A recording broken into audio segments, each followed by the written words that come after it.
How much do you know about K-food? How much hanshik have you eaten? We invite you into the world of Korean food, of course, including the history and culture of it. We'll introduce trendy foods and famous restaurants on Dish of the Day with Chef Ryan Phillips.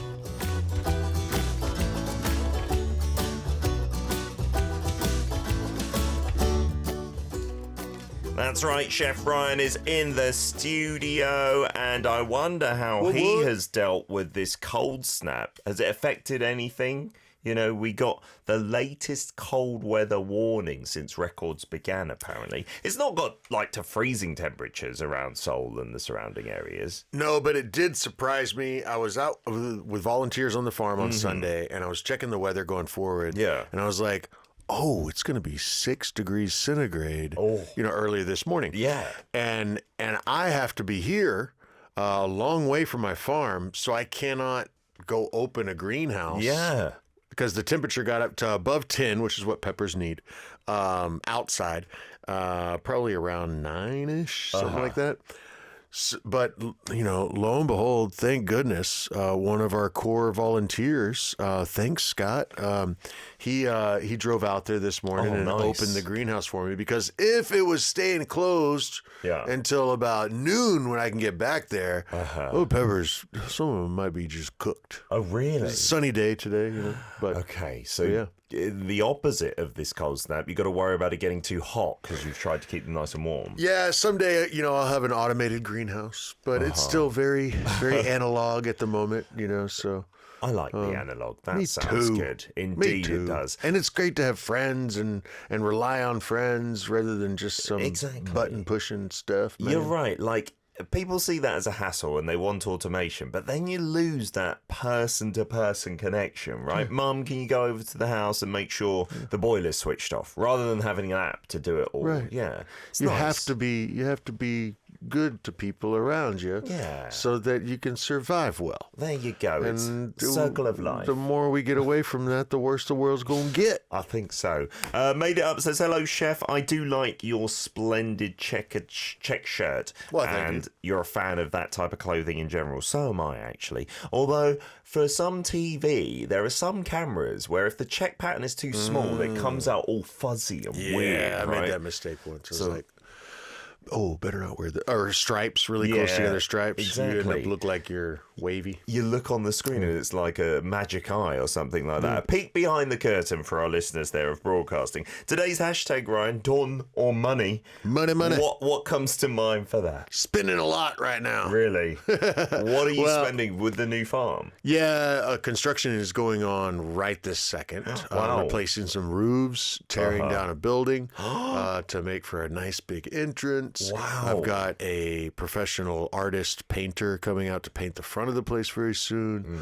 It's a time to spend and make this place special. Wow. Because here we go. So there were like buildings on that site? Yes, some very old buildings. Actually, where we're going to feed people is where the cows used to eat. Oh, amazing. Yeah. That kind of has some meaning to it. And the old trough, the long old trough is made out of concrete. And I'm thinking I might turn it into a water feature. Oh, yes, please. I love a water feature. Put some floating plants in there and stuff, and it could be cool. And then the water, if we have some fish in there, then the water, if we water the raised beds from that water, then there'll be good nitrogen from the fish, like aquaponics. That's a good idea, isn't it? So we're going to spend some money. Fantastic. I'm looking What about forward. you? What does Don make you think about? Money, I'm spending more than ever this year as my son is going to go to international school. Oh, I'm meeting them on the farm right after fantastic. this. Well, they're doing a site visit because the 7-year, what year is he going to? He's going to go into year 9 in September. Okay. Well, he's going to miss it then because the 7 years come out every year. Yeah. Year 7 is what age? Maybe like 12 or 11 or something like that? Yeah. They come out every year and we teach them how to organic farm and show them some things about sustainable agriculture. I'll have to stick him in year 7 then, or just have him pretend for a day. He'd love if that. If he wants to tag along, I'm sure we can work something. Put in a good word for Geo Bint. Say, you met this kid and he's amazing. Today's dish of the day, the ingredient and the dish, I am unfamiliar with, but I'm glad just before we had the mics on, you also said you'd never heard of this, or you'd never tried it. Oh no! I've tried it. Oh really? Plenty of times. Oh yeah. okay. Just in English. I've never heard of it in English. Okay. This is very seasonal right now. Yeah. It is just kind of early March, or I'm sorry, early May or April, maybe late March. The Panchankage, the Korean side dish store next to my kitchen, down south a bit, they were making this a couple of weeks ago, and our writers saw it, and PD&M saw it on my Insta. Yeah. And then they're like, hey, let's do that. So thank you, Ryan, for putting it on your Instagram, because I don't think I'm going to be a big fan of today's ingredient. Here it is. We'll put it on the screen. And before we tell you, can you guys guess what this picture is? And if it's not on the screen yet, I'm holding it in my hand. You've brought a lot here. Yeah. This isn't from your farm, I assume you bought this, right? No, sir, I bought this. And even though it is in season, and even though Peter's not going to like it,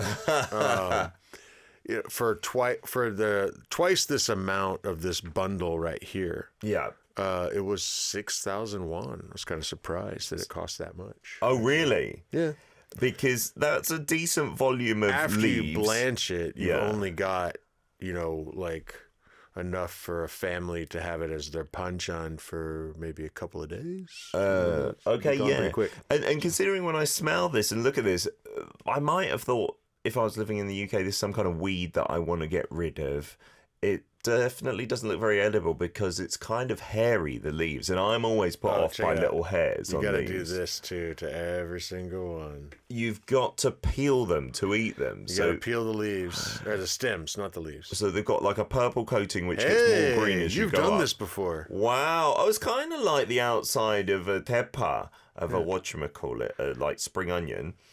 Oh, then it smells more like grass. It does just smell like some kind of thing that I'd find in your garden. So the guesses we've got, Siska says, is it a veggie? DQ says it looks a bit familiar. What is this? Arugula, says Tirgarish. And DQ says it's definitely not arugula.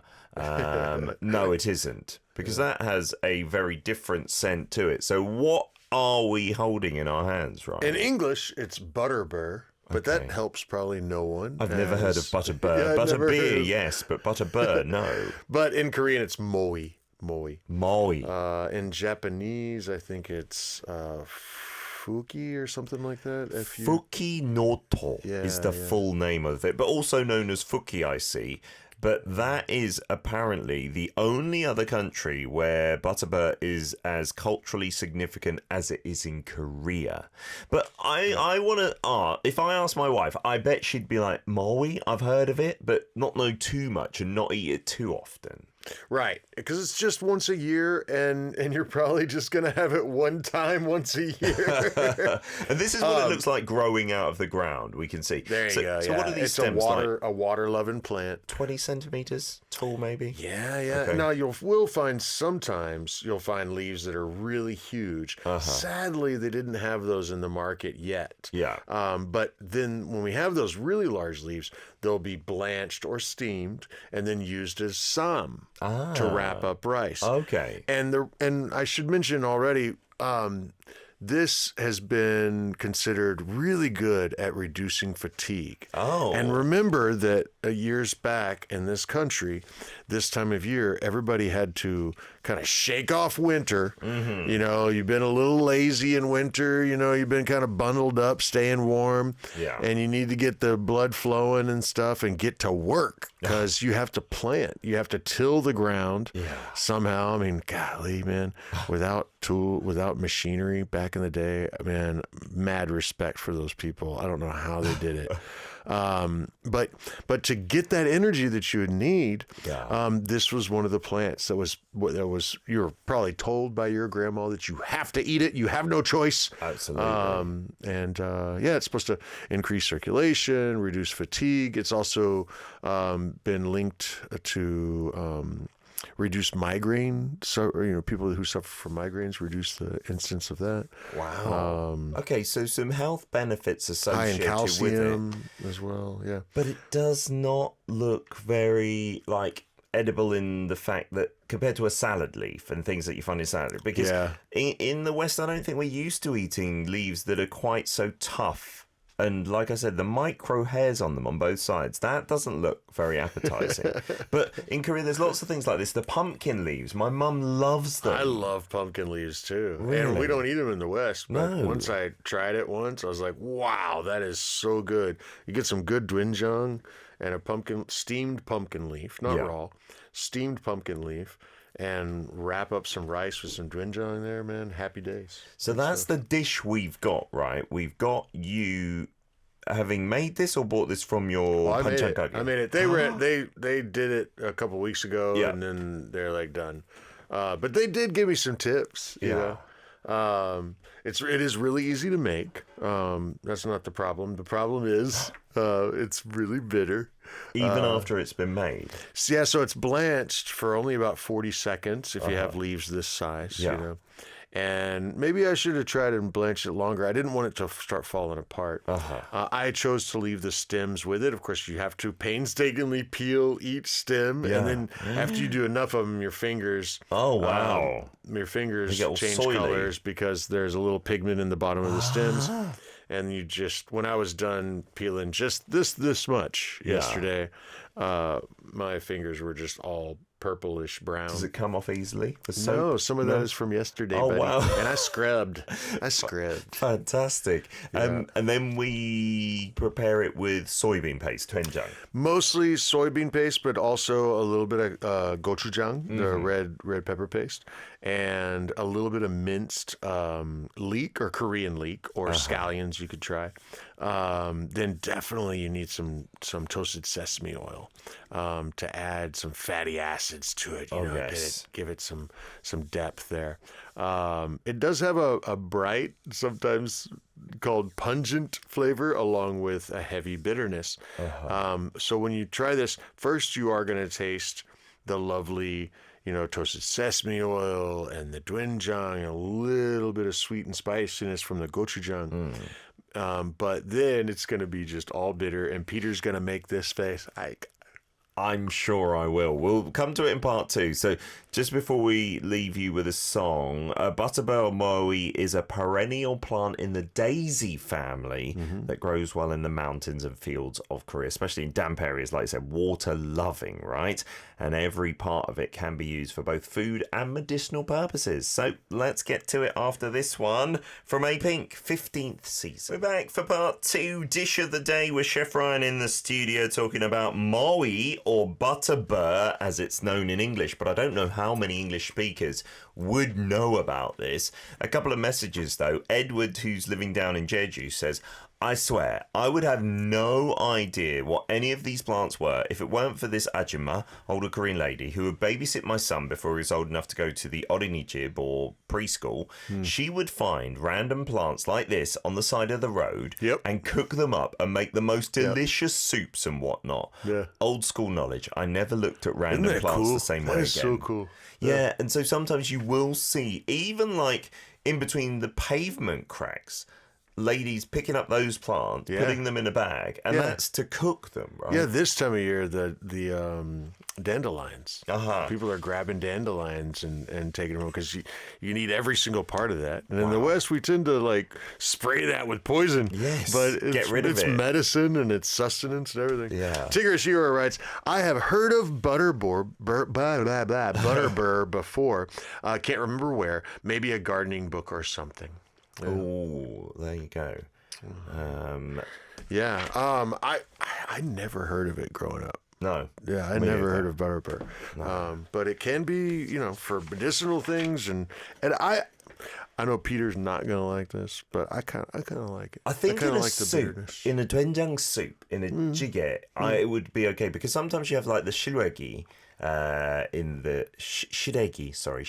Shilwegi is the outside part of an air conditioning unit, not to be confused with shiregi, which is this, and then not to be confused with suregi, which is trash or rubbish. Right? It's not trash soup. It's like another one. Shiregi is some of the The dried tops. radish tops. The dried radish tops. Ugoji are the outer leaves of the cabbage dried, and shiregi's the tops of the radishes dried. Prefer ugoji, but shiregi is not bad at all. But it's also a little bit tougher, and so when you have it, but in the doenjang soup, it's delicious. It is. And it does grow wild in many places, including in China and Russia. And like you were mentioning, medicinal purposes, in traditional Chinese medicine, it's used to treat respiratory issues and inflammation as well. And indigenous groups in parts of Russia, like Sakhalin, still occasionally harvest and eat it as well. Yeah, anti-inflammatory. There you go. It's good for you. Inflammation's bad. It is indeed. And Siska's saying, so these leaves are made to make this panchan. Yeah, it is a side dish. So usually you just have it on the table as part of your spread at this time of year. Or if you have the bigger leaves, they're steamed or blanched, and then you use that as sam. So we've got it on the tablet. Let's get it up and running and let's give it a try. Can you eat it just like this? Sure, but yeah. No. Okay, I'll try stem first. Okay. All right. I Really juicy. Peeled one earlier. Yeah, and that's what I found quite interesting. There's a lot of moisture once you peel that outer layer. Well, it's a water-loving plant. It grows in kind of wet land. Okay. And so it's going to have a lot of moisture. And like we're showing you in the dish itself, there is a lot of stem as well, but you're eating both parts, right? Well, just think about all the work. Wow. Wow. The stem is not bitter, but the leaf is. It's on the kind of celery scale, you know, in terms of texture. Watery, crunchy. And like you said, the stem is not bitter at all. I could deal with that. Oh, that leaf is Did you have bitter. some leaf? Yeah, I did. Oh, really? It's so bitter. It's crazy. I mean... Okay, so I've just torn off a little bit, and let's try that. It's very alkaline. So if you eat a... No! Is it... Aren't our taste buds, like, evolved to put us off things that could be dangerous? Right. But this is things not that dangerous. are bitter are...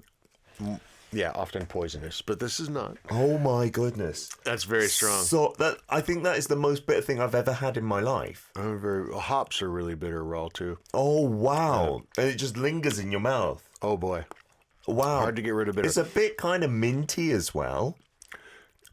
Yeah. Well, that's why you need spicy. so much chamgiram in this recipe. The toasted says he's still going. That's great.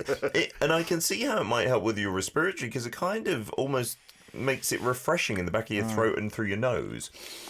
Wow. That's amazing. It packs a punch. Packs a punch. I don't detest it, but I wouldn't choose to eat that for sure. Well, you got to blanch them to break that a little bit. And then another way to reduce bitter flavors in any recipe, guys, if you have a bitter ingredient to balance it, is with either something sweet or something fatty. Okay. So for something sweet here, we've got the gochujang. Yeah. And also the Korean leeks or onions, they're a little sweet. But then for something fatty, we've got lots of that toasted sesame oil. Good. And that helps balance off some of the bitter. Peter's still gonna Let's give it a try. though. Ryan gave me the tip that the shorter stems have smaller leaves, so go for one of those. It's okay. I haven't used these chopsticks yet, so I will try and Yum. I will try and separate them. Yum. All right, here we go. So you can see, you might see a lot of different things in side dishes that look like Meowi, right? There's a lot that can be prepared like this, right? Yeah, even Korean folks often, when you go to a restaurant that has some cool, like, old school greens as side dishes, Korean folks will often have to ask a waiter or someone at the restaurant, is this? which one is this one? Yeah. Because there are just so many. Well, that's delicious, the first part of this flavour, the doenjang. The bitter comes in a bit, but... The soybean paste, that's really nice and refreshing almost, right? Savoury nature. It balances it out. I mean, a whole lot more than the raw leaf, right? But And the crunch is lovely. Like, it keeps its crunch in here, even though you've blanched it, right? 40 seconds, yeah. And then I'm chewing through it, and yeah, the soybean is kind of dissipating a bit, but it's no way near as bitter as with just the leaf. That's not bad at all. No, I do not dislike it. I'm totally on board. Like with a bowl of rice and that is your side dish, and maybe you've got some kind of meat, some kind of protein, and having a bite of this and that. Yeah, that's totally fine. Way to go, Peter. But you're right. It does leave that bitterness at the very end, doesn't it? Oh, no, that's much better. Much better. Oh, I could eat that for sure. But, yeah, I think a lot of the times Korean people, when they have these side dishes on the table, they might not even ask unless they're really into their food. They'll just eat it without really knowing what it is and be like, oh, that's a little bit bitter. And that's it. And I've been to restaurants where they have like 20 different leaves, photos of them on the wall with all the different names, and Koreans will even go and say, what's that, and they'll be using them seasonally differently, and you might not really notice, to be honest, just like with, I suppose, the bag of mixed salad where you've got lots of different leaves and you might not be too interested to know what they all are. You're just eating them, right? Oh, not bad at all. I'm impressed, Peter. I really kind of thought you would hate both. No, I do, quite dislike just the leaf, and I can't imagine having a salmon with that. But I guess with all the other things inside, it would just be another layer on top there. But I wouldn't choose and blanched it out. Or steamed, so it's going to be calmed down from just the raw leaf. From the raw. Yeah. Okay, so if people do find this in their neck of the woods, then a quick run through the recipe and absolutely, in terms of quantities. It's so simple, guys. Okay. So after it's so simple after you peel the dang stems. So if you do find these. You got to peel the stems, and it's not too terribly difficult. It just takes a lot of time because you got to do each one individually. And it doesn't come off like in one go. Yeah, usually they're pretty easy. I got an ornery one here. Okay. But yeah, you just peel, and it actually peels some of the ribs that go into the leaf. Usually, if you pull it all the way down. If you leave this layer on, it's not inedible, is it? No, but you're not going to get that lovely crunch. This is not the only thing in Korea where we peel the stems like this. The other famous one is the soybean. I'm sorry, not soybean. The sweet potato. Yeah, the sweet potato stems. So when sweet potatoes are harvested, they'll pile up all the tops. You know, that in most countries would just be thrown away or thrown to the pigs or the chickens or something. But no, you'll sit for hours and just take all those stems and then go sit again and peel all the stems. Yeah. But I did this job, the peeling of the stems, after lunch yesterday. And you know when you're really full after lunch, you don't want to do anything? No. This is the perfect kind of job. It's mind-numbing. You can just sit and watch something on YouTube and just peel the stems. Once you got them peeled, get some water up to a boil, salt it a little bit, blanch them for just 40 seconds, take them out, let them cool. Kind of spread them out, let them cool. And then add a few ingredients. You're going to add, most importantly, is the doenjang, the fermented soybean paste. Let's say for this amount, maybe around 100 grams or so, something like that. Yeah. You'd want a tablespoon of doenjang. Okay. You could go a little bit more even. Then probably about a half a tablespoon of the gochujang, the red pepper paste. Yeah. Then more than a tablespoon of toasted sesame oil. And it's funny. Generous. Yesterday when I was making this, I was like, oh, when you pour this toasted sesame oil on to the doenjang, this smell comes up, and it was kind of reminiscent of peanut butter because of the toasted sesame oil. But I can taste a little bit like that. Isn't that weird? You're right. Yeah. So then I took a scallion because I didn't have any Korean leeks at the time, and I minced it up really fine. I just took one of them, and I threw that in there as well. What am I forgetting? Sesame seeds, just more as a garnish than anything else. Yeah. Did I forget anything? No, I think that's it. That's the whole list. It's so simple, and then you just kind of mix that up really well. You can eat it right away. You don't have to wait. But I think it is probably better on the second day. Let those flavors all get in there and combat all that bitterness. Yeah, a little more. How long would this keep then as a banchan in your fridge? I think probably a week tops is what you would. You'd want to make enough to where you could eat it all with every meal. Have a bit for 4 or 5 days, something like that. There you go. Just with a bowl of rice and with your regular Korean spread of soup as well, maybe on the side. And as we said earlier, Edward's talking about the lady picking the things off the side of the street. in a doenjang soup as well. This would work well, I'm sure. Yeah. We'll be back in part 3. Don't forget what's in your fridge. I see many have sent theirs in. Ryan is going to have a job and a half going through your ingredients to come up with some great recipes. Taeyong Anderson Pak with this one, rock solid. We're back for part 2. Jenga's on board. Sorry, part 3 of Dish of the Day. And Jenga says, what food am I late for? Well, do you know what Meowi or Butterbur is? That's what we've been talking about. And also the doenjang or soybean paste muchim. Just can't get enough. It is lovely, actually. It is really nice. With a bowl of rice would be absolutely so bitter, perfect. and I love it. It is in season until May, I see our writer says. So March to May, a very short time. And I would give it a try. It is not bad at all. Oh, wow. What's in your fridge time, Ryan? I want to get through as many as we can. So first up, Made It Up says, I've got smoked mackerel, kimchi, avocado, eggs, mayo, olives, Greek yogurt, pickled cucumbers, cheeses aplenty, soft ones as well, lemons, limes, rocket, and of course you don't need to use them all. Wow. Okay, let me see this. Okay. Yeah. Smoked mackerel, that's cool. You don't often find that. smoked mackerel here in Korea, right? Mackerel and avocado and eggs. Initially, what I was thinking is I wanted to wrap this up into like a kind of a spring roll or an egg roll and fry it. Oh, including the mackerel. Yeah, definitely. Wow. The smoked mackerel and the avocado and the mayo, and even a little bit of the kimchi and the cucumbers would go really well if you could get them into like an egg roll wrap. Ooh. You know, and then fry that. Yeah. And then you could use the Greek yogurt, some lemon, lime, and make a little dipping sauce, a healthier version dipping sauce to go with those egg rolls. So what I'm talking about, I've done a dish before that had avocado, toasted sesame oil, a little bit of soy and honey, and I wrapped it as a spring roll, fried it, and then serve it with a soy, honey, toasted sesame oil, With and avocado scallion inside. Yeah. Wow. And man, is it yummy. And I just love smoked mackerel. The idea of the smoked mackerel with the avocado makes so much sense to me. Yeah, I used to eat that. My mum would give me the smoked mackerel, avocado, and then just seaweed, plain seaweed, without the salt and Beautiful. stuff, as a wrap. Was so Smoked mackerel or just sogumgui mackerel? smoked in the UK. Uh-huh. It was really good, really good. Because, yeah, finding smoked mackerel here is not that easy, right? Right, Yeah. right. But I do them if you ever need them for mom as a nostalgic. Wow.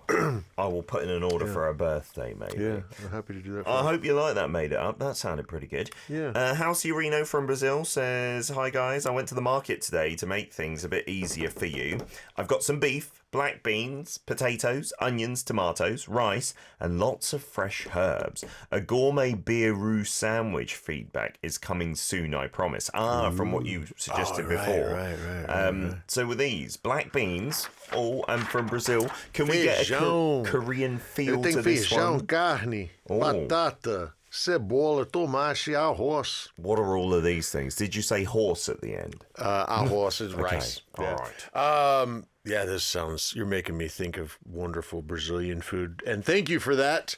Let's see. Guy, man, I just want to make a regular Brazilian plate, with all these lovely things. If you guys those who don't know, in Brazil, you'll often have rice and beans every single day. Wow. And when we say rice, it's a long grain rice. And first thing you do is fry your garlic and your onions. And then you throw in the dry rice. Now you'll rinse it. Okay. You'll rinse it, set it in a colander, kind of dry a bit. Yeah. And you throw in that dry rice and stir fry that with oil and garlic and onion and salt. You don't need to boil it. You stir fry that. And what you're doing is you're getting an oil coating and flavor on those grains of rice, which acts as kind of a moisture barrier that lets the water go in slower and the starch come out slower. Oh. Okay, so your rice each grain of rice can get a little bit bigger and have all this flavor without it busting. Yeah. Long grain rice wants to bust pretty quick when you boil it. So, and that's the Brazilian way of doing it. It's one of my favorite types of rice. Oh, sounds good. And then beans on the side. Black beans, black beans. Usually there's maybe a little bit of meat, or there's a tempero, there's a seasoning that goes for beans that often has a bit of MSG in it, and some salt and onion. And if you guys don't eat many black beans, you got to try them. They're so good. Just contain quite a bit of protein in them too. Yeah. So usually it goes in a pressure cooker in Brazil. Wow. So that you can go from a hard bean to ready to eat that same morning. Potatoes in Brazil could be boiled, could also be fried, usually. And we'll often have a bit of meat, like he's got the beef here, so you'd have a beefy.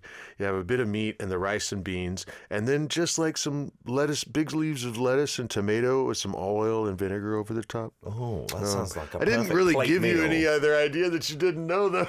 It's all right. You just had me thinking about Brazil. Que saudades. You've taught us a Brazilian plate. And that's what I wanted useful. to do. I wanted to share because it's so good, and every single day having that big lunch and then a light dinner, it just seems to make so much sense. Oh, really? Is that the that's thing? the Big way. lunch, light dinner in Brazil. It does make sense because the lighter you feel when you go to bed, you feel really good. Absolutely. Sherry has sent in 2 photos. One in front of her fridge with her new hairdo. Looking very nice there. I like that. And then here are your ingredients to work with. So we got some kimchi in a pot. We've got some chicken thighs. That's one of my favorite parts of the chicken, I've got to say. Then we've got some gochujang, some bone broth, chicken bone broth, samjang, Greek yogurt, banana milk, minced garlic, and then what is liquid aminos? Soy protein seasoning. Well, if you are, there's a little bit of wheat in soy sauce, and if you cannot have any wheat, that is a good substitute. Maybe that's why Sherry's got that. I'm not sure, though. I wonder, are these boneless thighs? It looks like it, the way they're packed boneless. in. Okay. Something Korean, because we got some Korean ingredients. Let's try an amalgamation of what would be done with a tandoori chicken. But Korean style. Oh, nice. Korean tandoori. I've not heard of that. With these ingredients you've given me, that's really our best option. Now, I'm sorry, you can put the banana milk on the side. We're not. You can have that as a drink. I don't want to put that in here. But okay, so tandoori, you're taking yogurt and you're taking a lot of different spices, and then you marinate the chicken in that, and then you grill the chicken in that, or oven roast it, on a rack.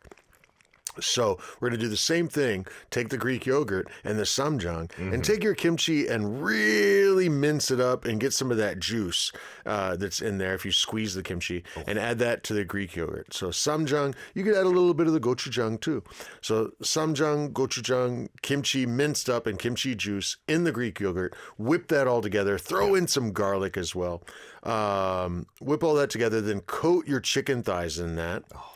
And then if you have, either grill them or put it on a rack. Actually, a rack in the oven is probably the better option because it makes it a lot easier.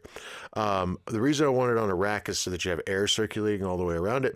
So the yogurt will kind of adhere to the chicken on there and keep those flavors next to it. I think you'll be really happy. Be sure and season the chicken first with salt and pepper before you put the Greek, Korean Greek marinade on there, though. That sounds good. Sherry's saying they are bone-in thighs, but that doesn't make a big difference, right? No. The reason I was asking is I was thinking you could take the bones out and make a stock on the side that you could later use for something else. But yeah, you can tandoori chicken bone-ins, just great. You just have to adjust your cooking time. You'll have to do it a little bit lower temperature for a little bit longer time to get it cooked all the way through the bone. Fantastic. And she did have a joke with her picture, which I failed to read out. She said, it's difficult when you open up the pantry for what's in your fridge/pantry and find you are the only snack back in the house. Hey! Loving it, Cherry. And I heard you're making plans to come out to Korea. We'd love you to drop by the studio as well if you like. Oh, that's going to be cool.